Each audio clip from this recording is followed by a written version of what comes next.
সামনে যে রজনী আসতেছে, আজকে রাত যাবে, আগামী যে রজনী, আমাদের পরিভাষায় আমরা সেই রাতটাকে বলি শবে বরাত। হাদিসের পরিভাষায় এই রজনীকে বলা হয় লাইলাতুন নিসফি মিন শাবান, শাবানের মধ্যবর্তী রাত। এই রাতকে কেন্দ্র করে আমাদের সমাজে অনেক ধরনের কুপ্রথাও চালু আছে, আবার এই রাতের ফজিলত অস্বীকার করে এমনও এক শ্রেণীর লোক আছে। কিছু বিষয় আছে যেগুলোর ব্যাপারে মাত্রাতিরিক্ত বাড়াবাড়িও কাম্য নয়। আবার কিছু মানুষ একটা বিষয় নিয়ে বাড়াবাড়ি করার কারণে এই বিষয়টাকে একেবারে বাদ দিয়ে দেওয়ারও সুযোগ নাই, ছাড়াছাড়িরও সুযোগ নাই। এজন্য শবে বরাত তথা লাইলাতুন নিসফি মিন শাবানের ব্যাপারে আমাদের অবস্থান হবে মাঝামাঝি।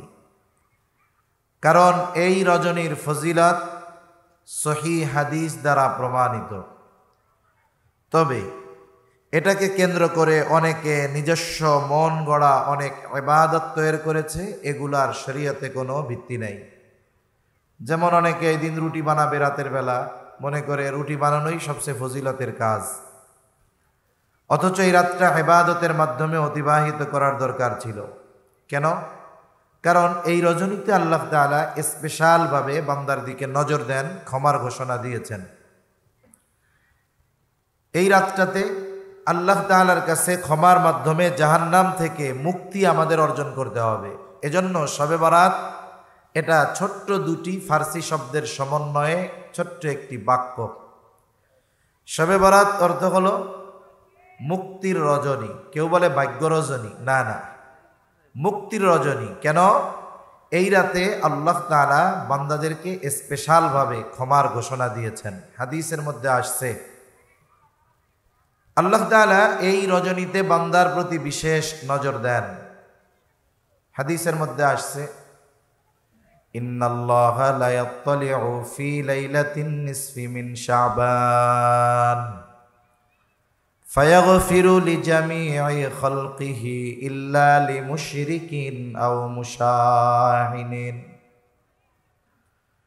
নবীজি সাল্লাল্লাহু আলাইহি ওয়াসাল্লাম বলেন, আল্লাহ তাআলা শাবানের মধ্যবর্তী তারিখে বান্দার প্রতি বিশেষ নজর দেন। ফায়াগফিরু লিজামিই খালকিহি, আল্লাহ তাআলা সকলকে এই রজনীতে ক্ষমা চাইলে মাফ করে দেন।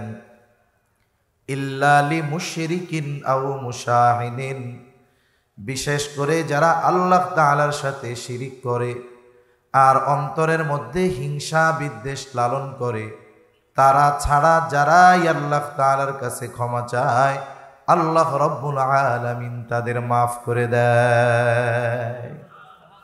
তাহলে এই রাতটা আমরা ইবাদতের মাধ্যমে অতিবাহিত করব। আবার দেখুন, সম্মিলিত ইবাদত একবারে আমাদের অবস্থা কি? মসজিদে এক একজন নামাজ পড়বে, কয় রাকাত পড়ছো? এক দোস্ত আর এক দোস্তরে কয় যে আমার ডাবল সেঞ্চুরি হইতে আর 4 রাকাত আছে, মানে 200 রাকাত হইতে আর 4 রাকাত আছে। এত নামাজ পড়ছে, আল্লাহর বান্দা নামাজ পড়ার ঠেলায় ফজরের আগে যে ঘুমাইছে, ফজরই পড়ে নাই।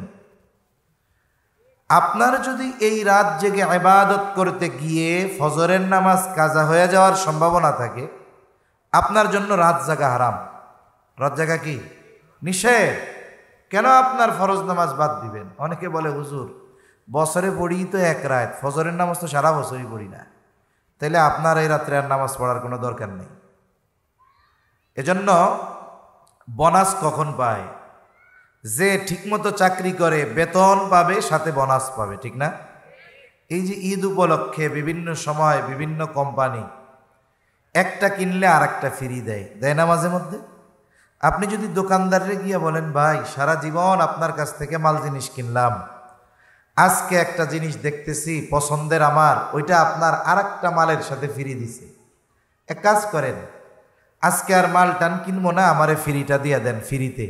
ফ্রি পণ্য ফ্রিতে আপনারে দিবে? কি বলবে?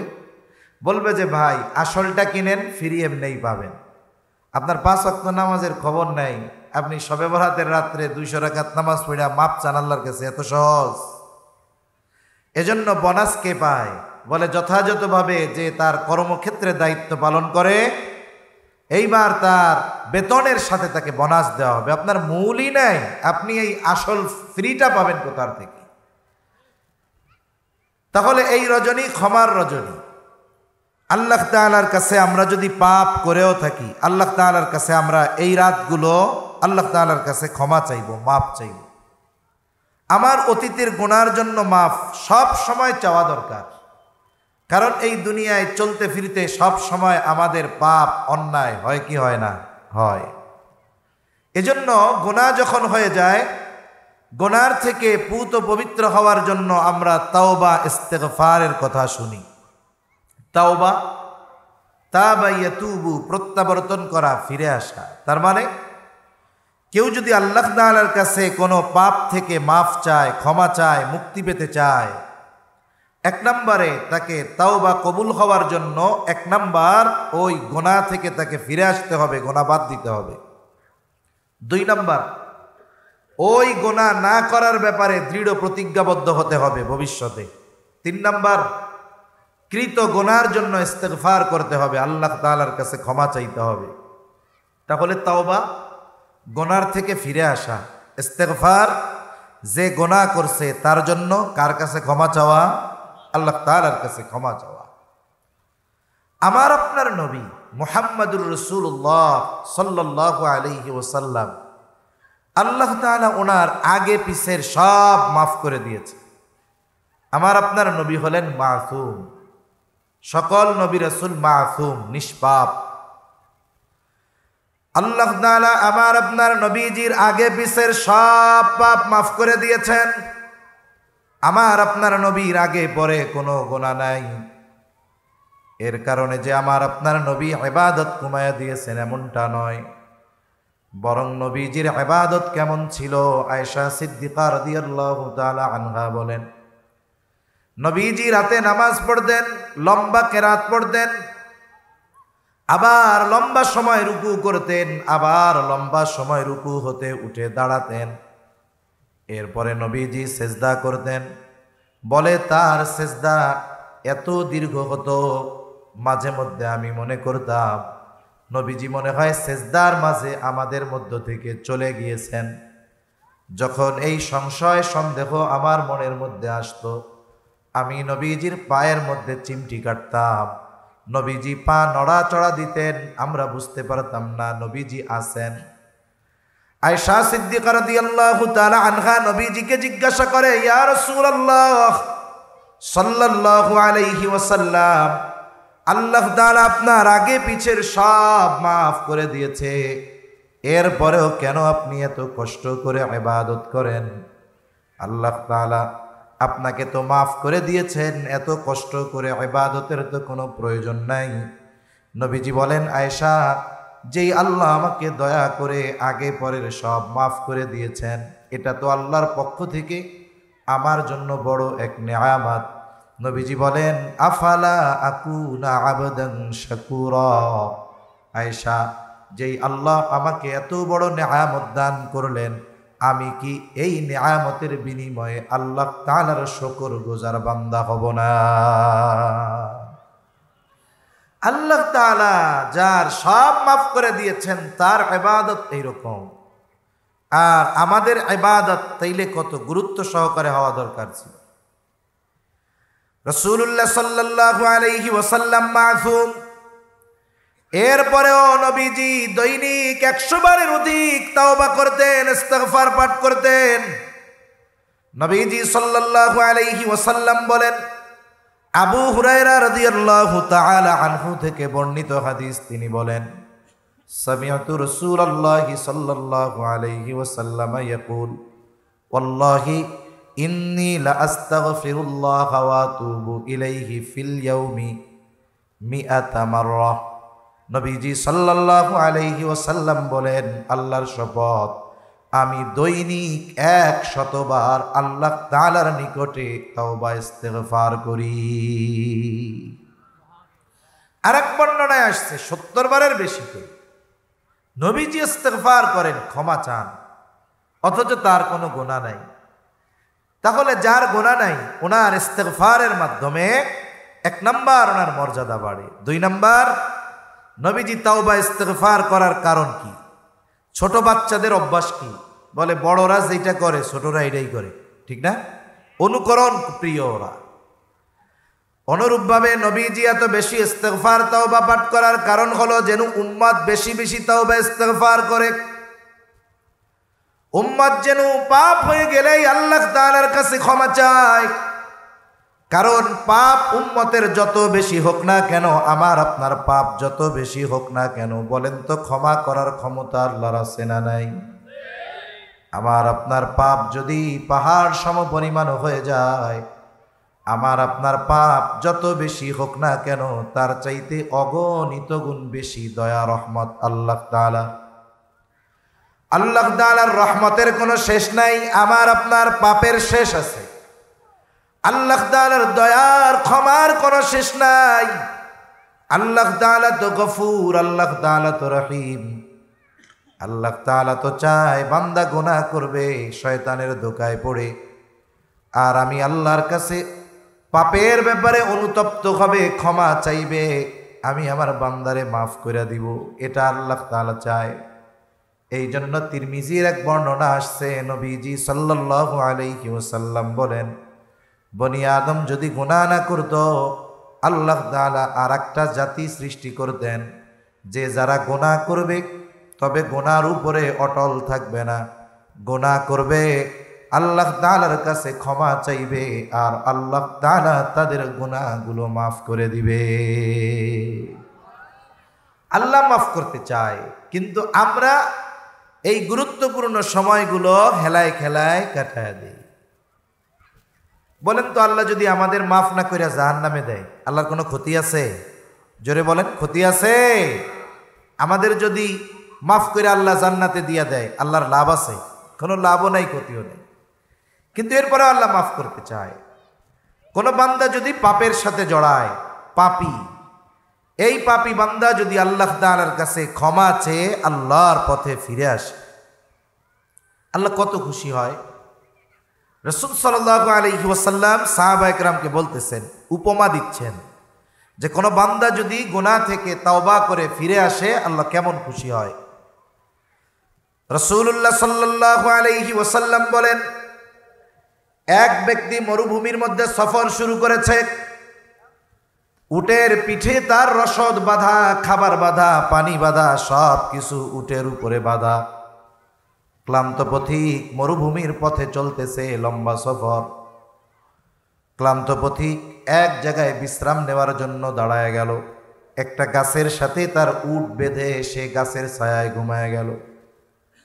পড়ন্ত বিকালে ঘুম থেকে উঠে সে দেখে গাছের সাথে বাঁধা ছিল তার উট, এখন তার উট নাই।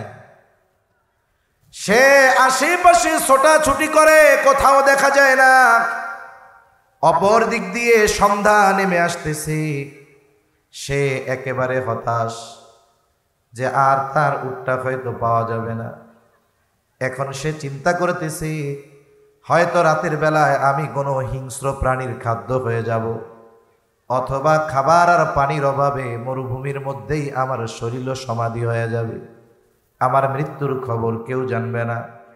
এই লোকটা এখন মৃত্যুর জন্য অপেক্ষা করতেছে, কখন তাকে মৃত্যু পেয়ে বসবে। কারণ এই লম্বা পথ পায়ে হেঁটে পাড়ি দেওয়ার উপায় নাই, আর রাতের বেলা তার উপরে যদি কোনো হিংস্র প্রাণী আক্রমণ করে, প্রতিহত করারও কোনো সুযোগ নাই। এই ব্যক্তি মৃত্যুর জন্য অপেক্ষমান।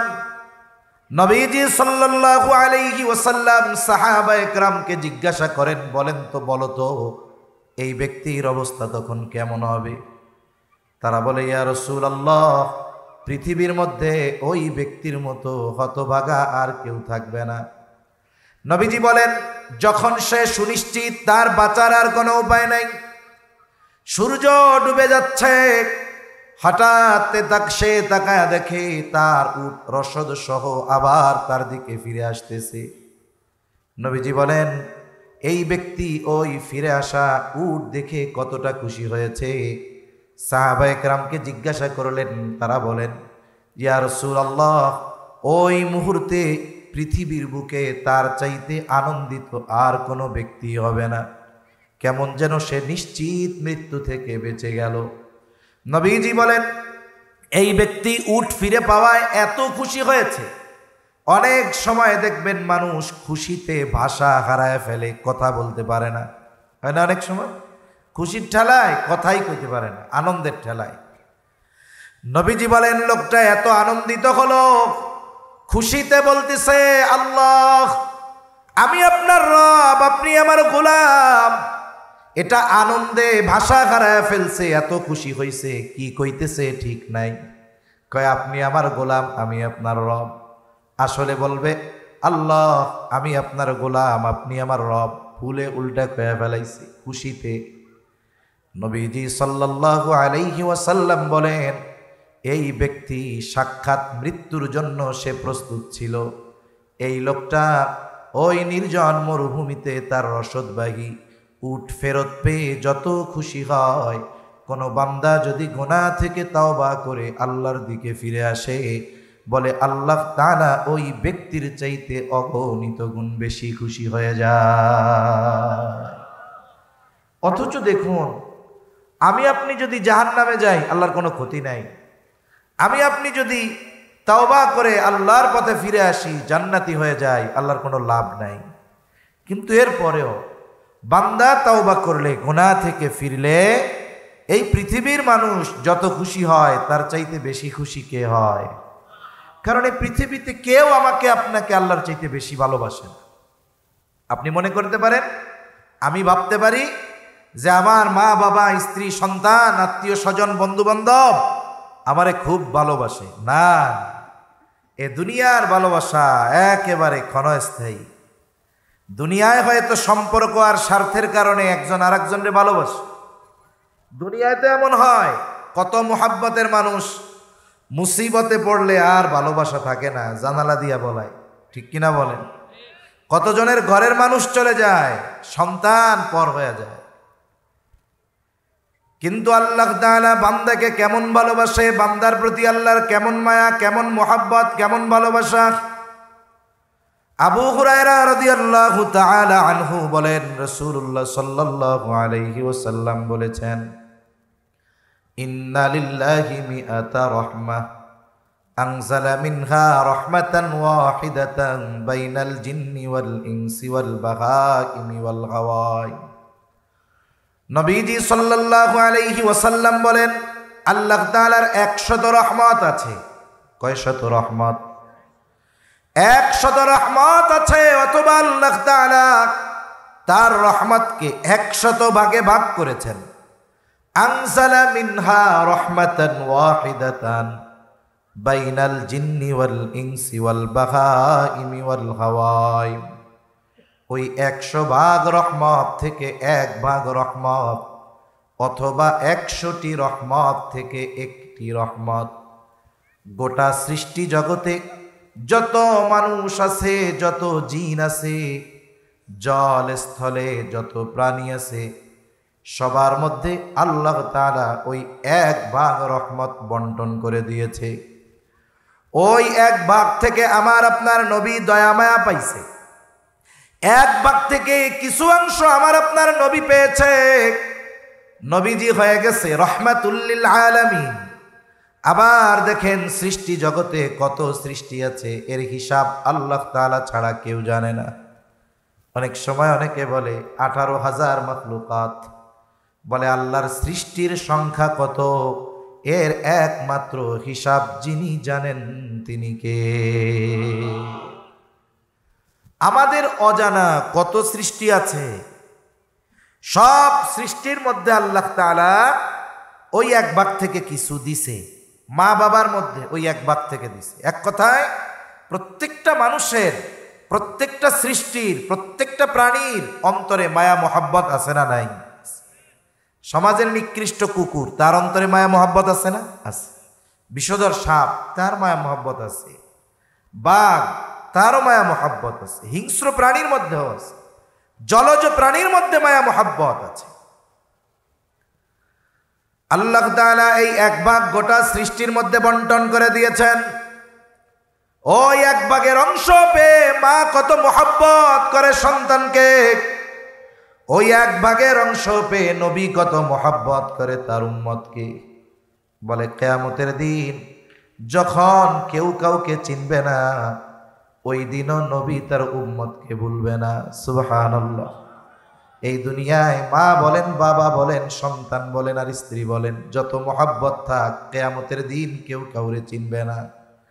আল্লাহ তাআলা বলেন, ইয়াউমা ইয়াফিরুল মারউ মিন আখিহি ওয়া উম্মিহি ওয়া আবিহি ওয়া সাহিবাতিহি ওয়া বানিহি লিকুল্লি ইমরিইম মিনহুম ইয়াউমাইযিন শা'নুন ইউগনি।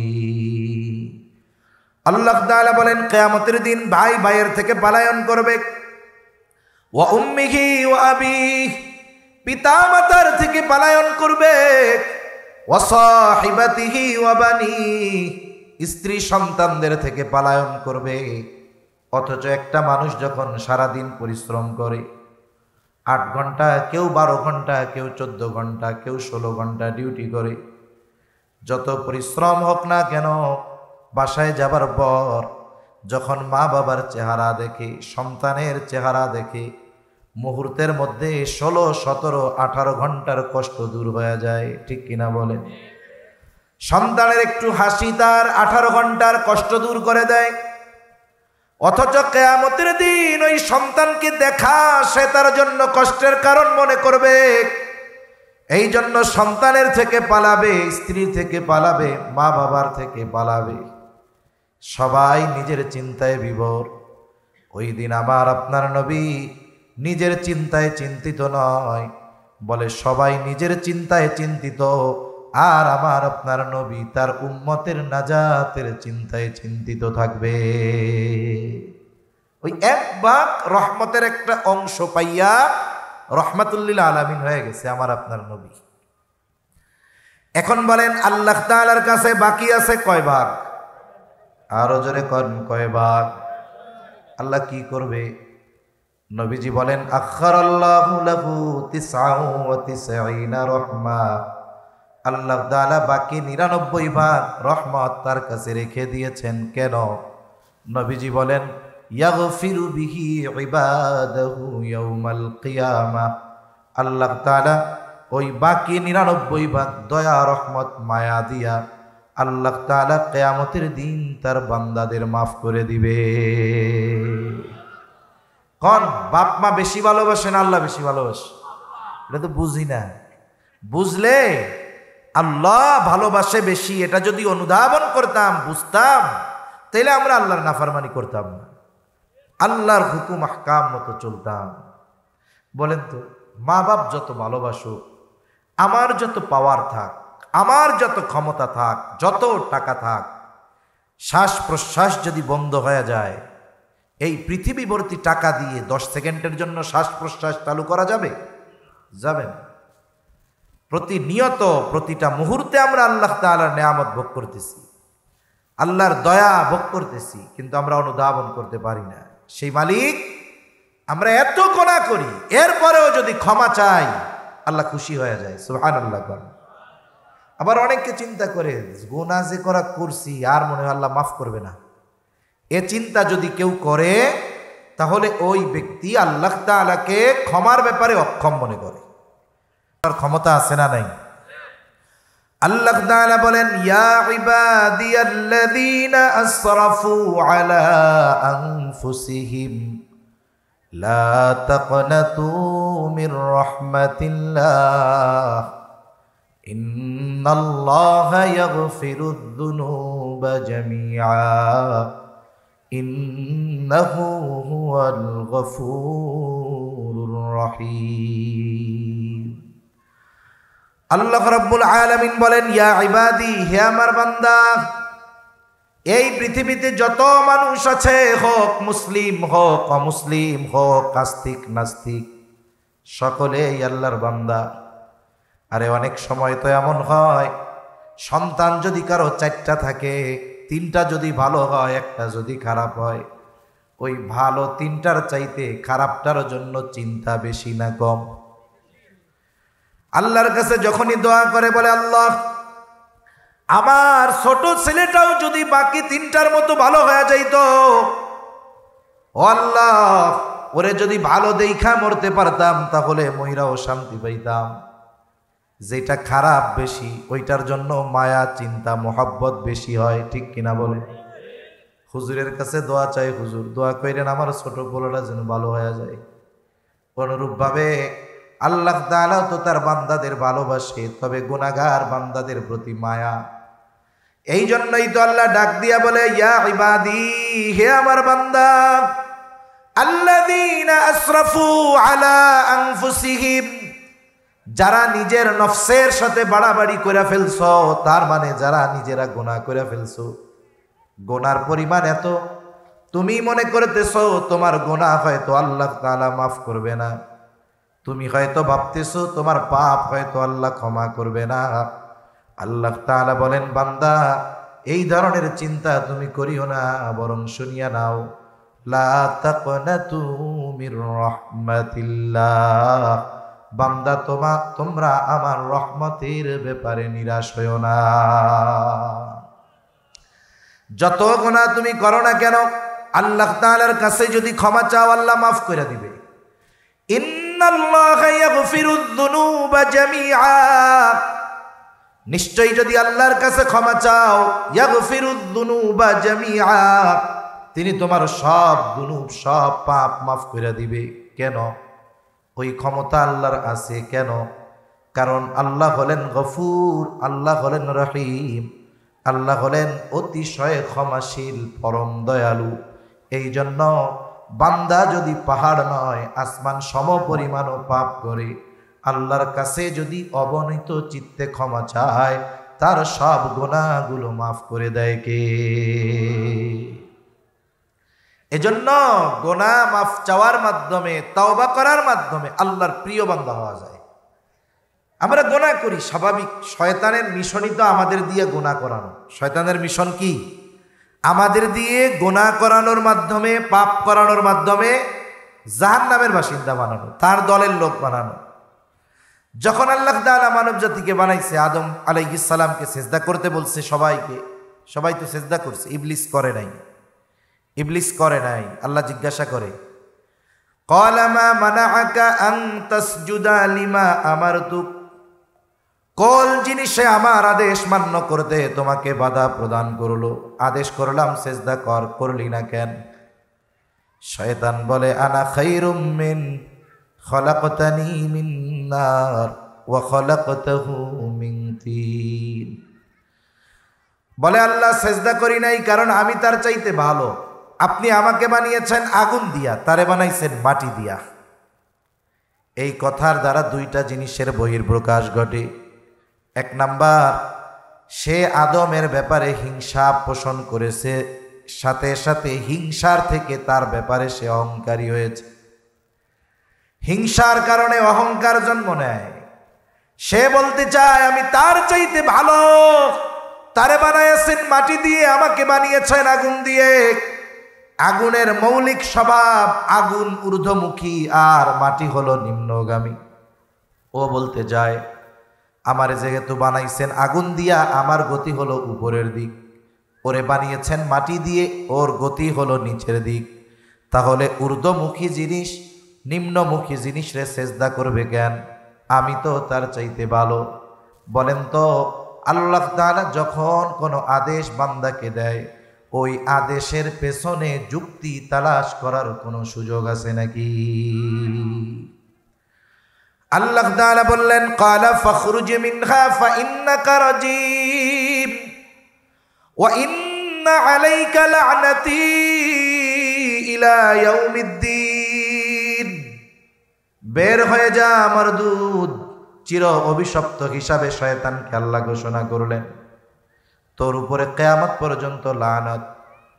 ও এবার আল্লাহর কাছে বলে, আল্লাহ রে আপনি আমারে কিছুকাল অবকাশ দেন। ক্বালা রাব্বি ফাআনযিরনি ইলা ইয়াউমি ইউবাসুন, আপনি আমাকে পুনরুত্থান দিবস পর্যন্ত অবকাশ দেন, সুযোগ দেন, হায়াত দেন।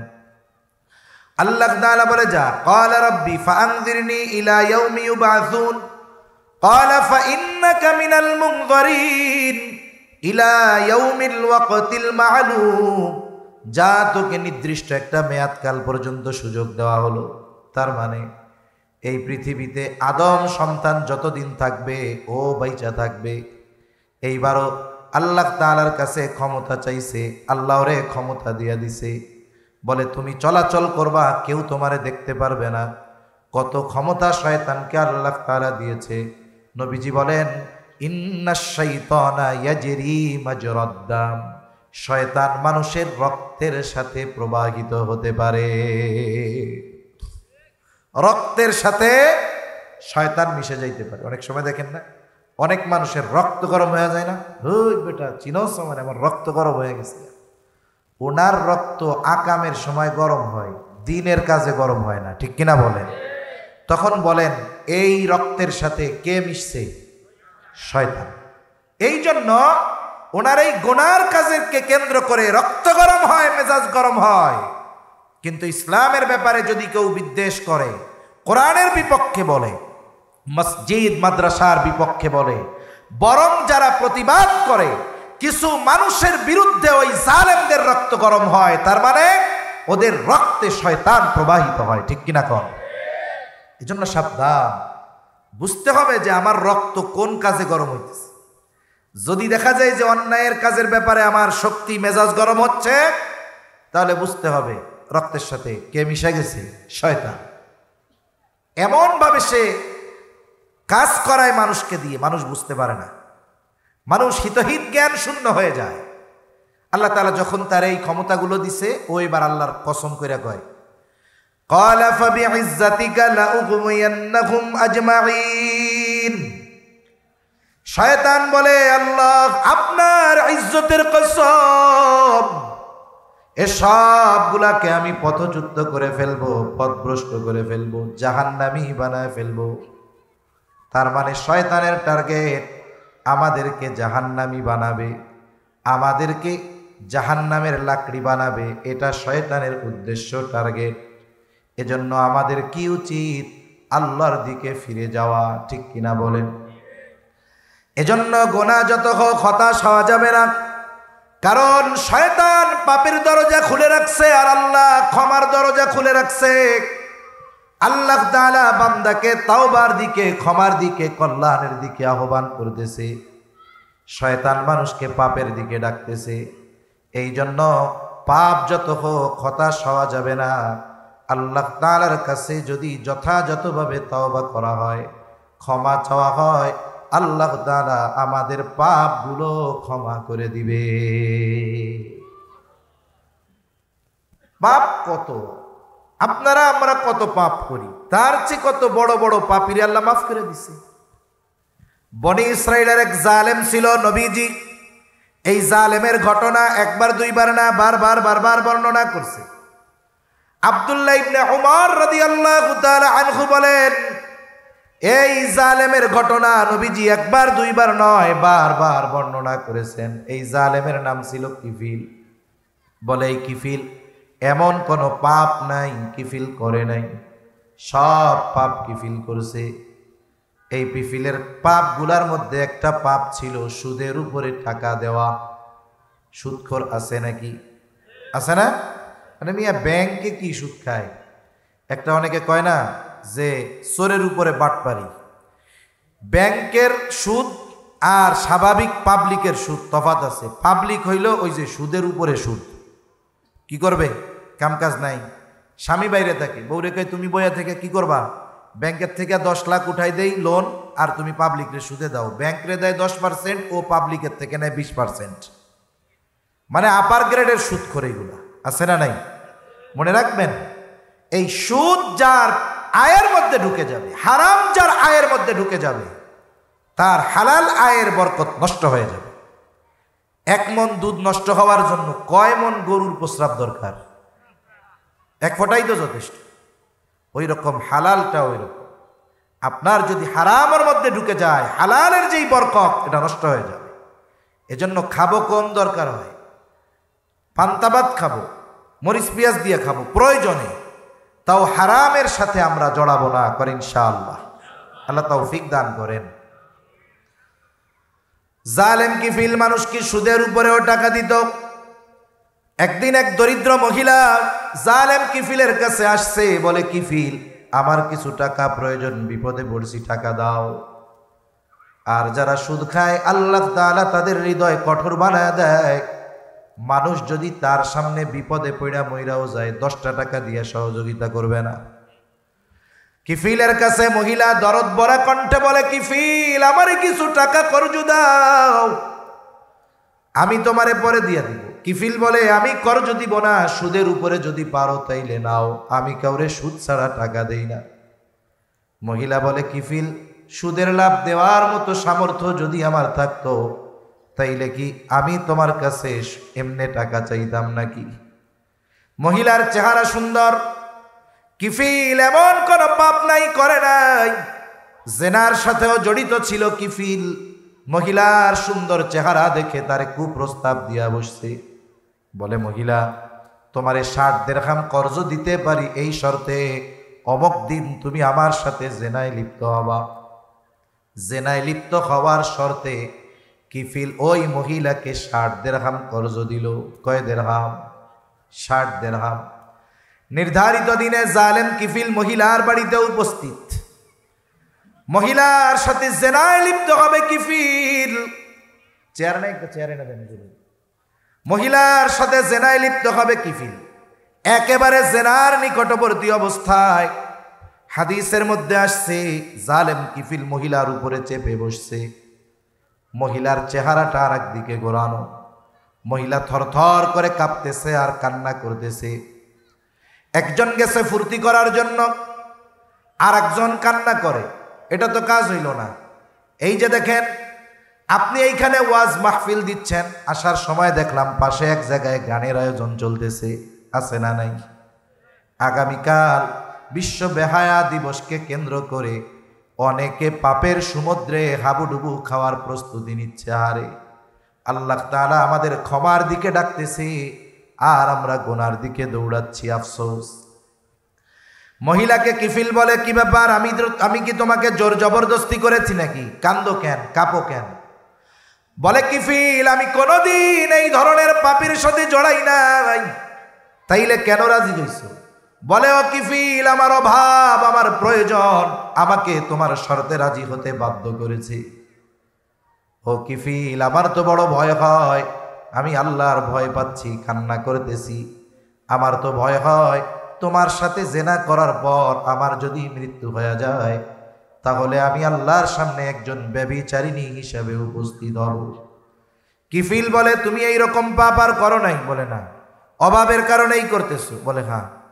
কিফিলের এই কথা কিফিলের অন্তরে কাম দিয়া ঢুকে গেছে। কাম দিয়া ঢুকে হৃদয় পর্যন্ত পৌঁছায়া গেছে যে মহিলা আল্লাহর ভয়ে কান্না করে।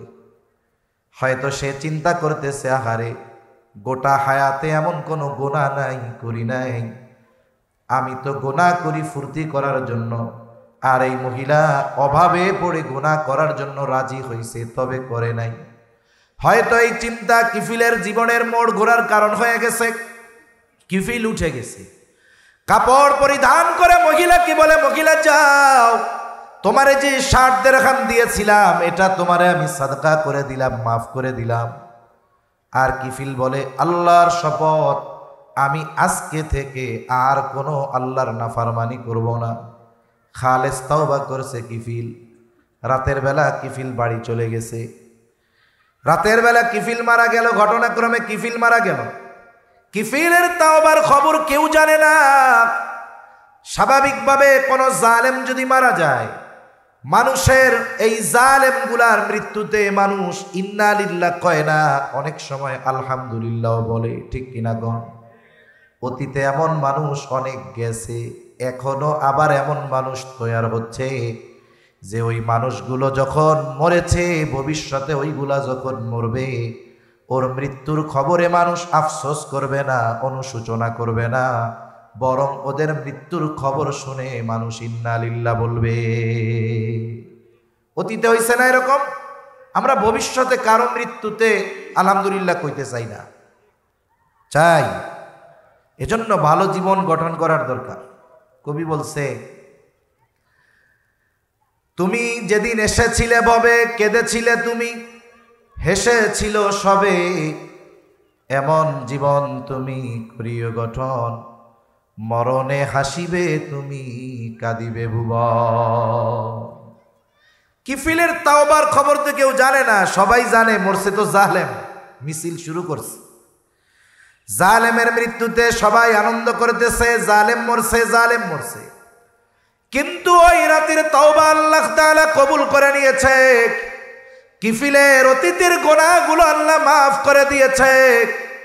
এখন কিফিলের তাওবা আল্লাহ কবুল করেছে। হাদিসের মধ্যে আসছে, কুদরতি ভাবে আল্লাহ তাআলা দরজার মধ্যে লেখা দিছে, ইন্নাল্লাহ কদ গফারা লিল কিফিল। আল্লাহ তাআলা কিফিল রে মাফ করে দিয়েছে, কারণ কিফিল তওবা করার কারণে কিফিলের অতীতের সব গুনাহ আল্লাহ তাআলা ক্ষমা করে দিয়েছে। এমন জালেমরে যদি আল্লাহ মাফ করতে পারে, তাহলে শেষ নবীর উম্মত গুনাহ যদি পাহাড় সম হয়, আল্লাহ তাআলা মাফ করবে কি করবে না?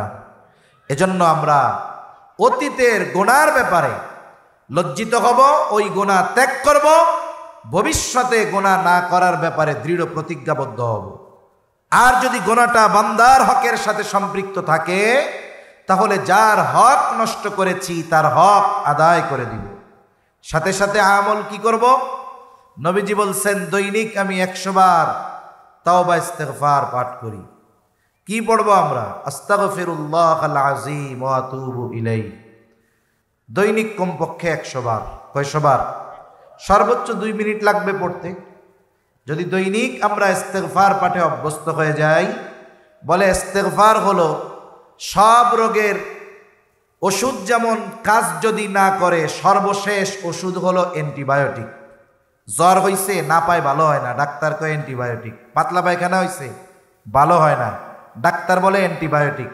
তার মানে যেই রোগ ওষুধ দ্বারা নিরাময়যোগ্য, এই ওষুধের সর্বশেষ ডোজ হলো অ্যান্টিবায়োটিক, যেটা সব রোগের জন্য কাজে লাগে। ইস্তেগফার হলো এমন এক আমল যেটা বান্দা ইস্তেগফারের মাধ্যমে সব প্রয়োজন মেটাতে পারে। আর যারা মুস্তাগফিরিনদের অন্তর্ভুক্ত হয়ে যেতে পারে, আল্লাহ তাআলা দুনিয়ার সকল প্রয়োজন মেটানোর জিম্মাদারি নিয়ে নেন। সুবহানাল্লাহ বলেন।